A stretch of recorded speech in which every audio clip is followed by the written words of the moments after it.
नमस्कार दोस्तों, मैं आपका साथी विक्रम आज आपके लिए लेके आया हूँ मास्टर इन टेक्निक्स में नया टॉपिक वैल्यू स्ट्रीम मैपिंग।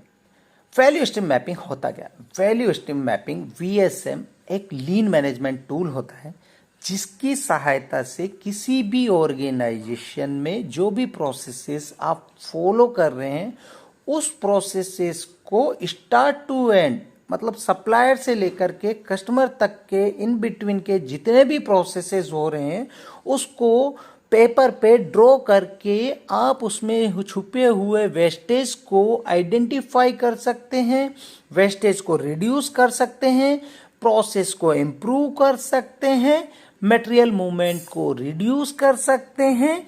और ये सब करने की जो ये कला है वो एक सिस्टमेटिक कला है, इसलिए दोस्तों इसका नाम बहुत ही प्यारा वैल्यू स्ट्रीम मैपिंग।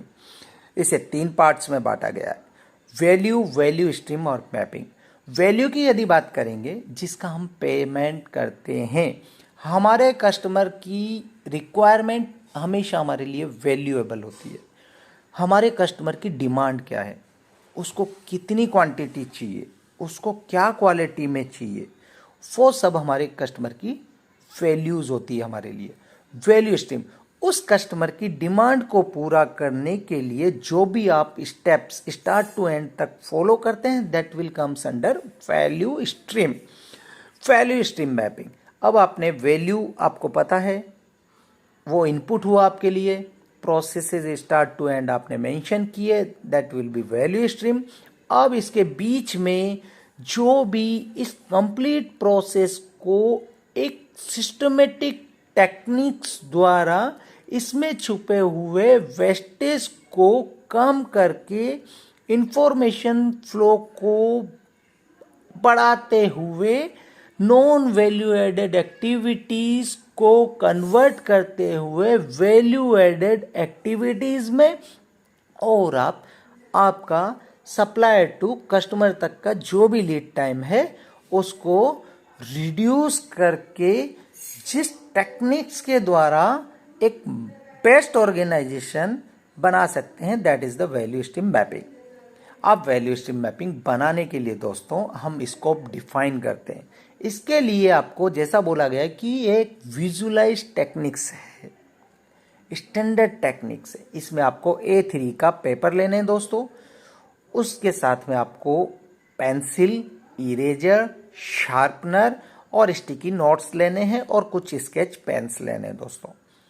अब आपको क्या करना है, जैसा हमने बताया कि ये सप्लायर से कस्टमर के बीच में कंप्लीट जितनी भी एक्टिविटीज हो रही है, चाहे वो इंफॉर्मेशन फ्लो हो, चाहे मटेरियल फ्लो हो, चाहे आउटपुट हो, चाहे साइकिल टाइम हो, कौन से स्टेशन पे कौन सा प्रोसेस, ये सब हम इसमें ड्रॉ करेंगे दोस्तों। तो आपको क्या करना है, आपकी वैल्यू स्ट्रीम मैपिंग में स्कोप डिफाइन करना है कि आपका प्रोसेस स्टार्ट कहाँ से होगा और उसका एंड पॉइंट क्या होगा। ये हो जाने के बाद दोस्तों जैसा हमने बताया, ऊपर आप ग्रीन कलर में 2 सिंबल्स देख रहे होंगे दोस्तों, एक तरफ सप्लायर, दूसरी तरफ कस्टमर। कस्टमर का डिमांड है कि 400 प्रोडक्ट पर डे उसको चाहिए, तो अवेलेबल टाइम आपका जितना भी होगा दोस्तों उसमें आप 400 प्रोडक्ट 400 का भाग दे देंगे, तो एक प्रोडक्ट को बनाने के लिए कितना डिजायर्ड साइकिल टाइम है वो आपका टेक टाइम होता है, वो आपको मेंशन करना है। अब इसमें हम दूसरे कोने पर सप्लायर्स होता है, तो इसमें नीचे की तरफ आप देखेंगे तो हमने बॉक्सेस बनाए, उस बॉक्सेस में 3 इंफॉर्मेशन आपको फिल करनी है। प्रोसेस स्टेप्स क्या है, ऑपरेशंस के सीक्वेंस क्या होंगे, उस पर्टिकुलर स्टेशंस पे लगने वाला साइकिल टाइम क्या होगा।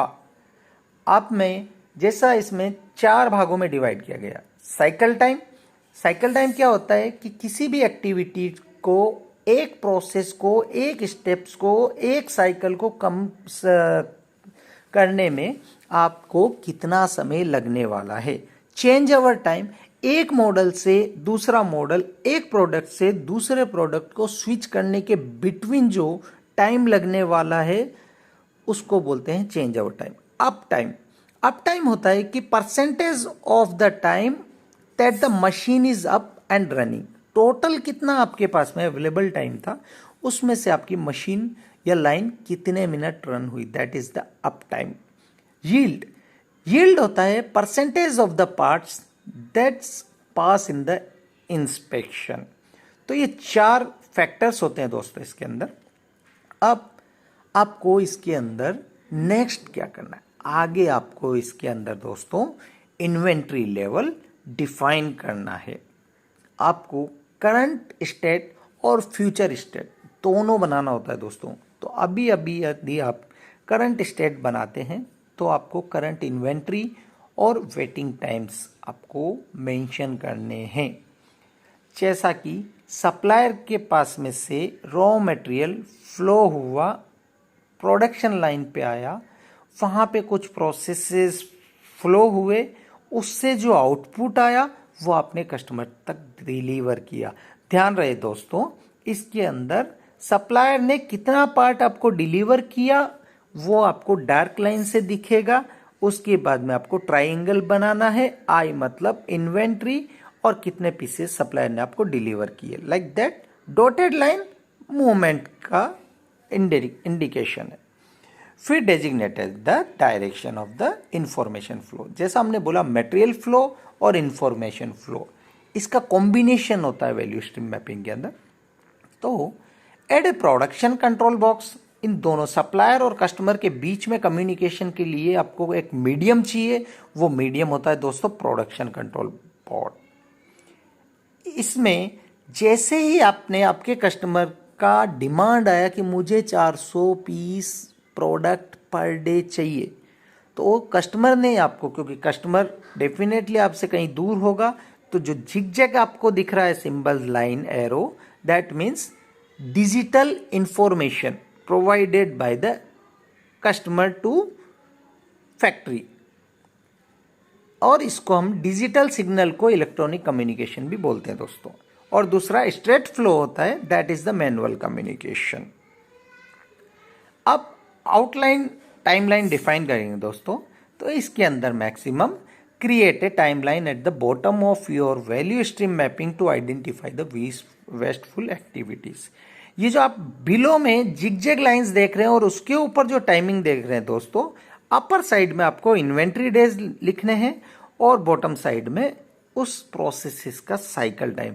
तो आपको पता लगेगा कि मेरे पास में स्टार्ट टू सप्लायर से स्टार्ट करता हूं किसी प्रोसेस को और कस्टमर तक डिलीवर करता हूं, तो इसमें टोटल समय कितना जाने वाला है दोस्तों। और उसी के द्वारा हम लोग इन्वेंट्री ज़्यादा है तो इन्वेंट्री को कम करेंगे, WIP ज़्यादा है तो WIP को कम करेंगे, मटेरियल मूवमेंट का फ्लो ज़्यादा है तो फ्लो कम करेंगे, इंफॉर्मेशन सिस्टम्स अननेसेसरी एक्सेस है तो उसको हम रिड्यूस कर सकते हैं। तो इसमें बेसिकली 3 फैक्टर्स पे हम लोग को काम करना है। PLT factor, production lead time, the non value added activity time from the top, जो NV है। जैसे हमने बोला कि कस्टमर जिस चीज का आपको पैसा पे नहीं कर रहा है, उन एक्टिविटीज को हमें रिमूव करना है। और नीचे के प्रोसेसेस में हमें लिखना है कि हमारे प्रोसेसेस में PLT कितना है। VAT, वैल्यू एडेड टाइम, जिसका कस्टमर आपको पैसा दे रहा है। ये जो वैल्यू एडेड टाइम होता है from the bottom, total value added time from the bottom side में आपको इसको लिख के रखना है। PC, process cycle time efficiency, percentage of the value added time out of the total process time. जब ये सारा आपके सामने एक विजुअलाइज होगा, आपको पता लगेगा कि आप सप्लायर से इंफॉर्मेशन से आने से लेकर के कस्टमर तक डिलीवर करने में कितना समय लेते हैं और आपके पास में कितना इन्वेंट्री है। क्या आप एक्सेस मटेरियल तो सप्लाई नहीं कर रहे लाइन पे, तो ये विजुअलाइज करके आप आपके वेस्टेज को ख़त्म कर सकते हैं। आशा करता हूँ कि मेरा वीडियो आपको अच्छा लगा होगा, और यदि मेरा वीडियो अच्छा लगा है तो आप मुझे लाइक, शेयर और सब्सक्राइब करें ताकि मैं आगे ऐसे वीडियो आपके